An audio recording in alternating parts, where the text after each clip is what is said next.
来继续来看花莲进前大地震，再加上方面的大雨。南投仁爱乡林高月岭道西段6公里到10公里的路段崩山，天池山庄的管理人员，搁伫10公里崩山所在，拾到大细粒石头一直连落来的惊险的画面。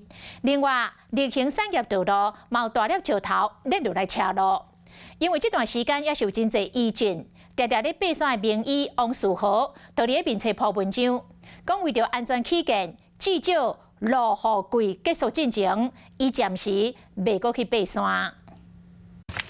林高月岭道西段10公里的崩落所在，大大细细石头一直为山脚落落来。虽然无大地，不过为悬的所在熊熊落落来，若是风牵着，嘛是会着重伤。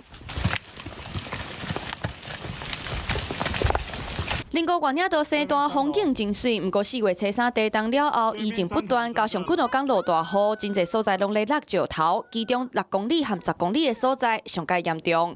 尤其在路口段的0到1K， 目前必须由云天宫路段来入园。 另外，例行产业道路21到22公里处，一粒甲箱仔车平大的石头为山径连甲车道，加在无牵着人，相关的单位当咧抢通当中。 若西坝国家公园的大陆林道东线的崩落石头，原本已经清理好势，不过山区的西北河5.2公里处再崩落。目前人员正徒手搬石头，然后打算清出一条车道。 目前山区也是有雨，而且阁有落石头的可能。西关处原要禁止脚踏车甲其他的车进入大陆林道东线。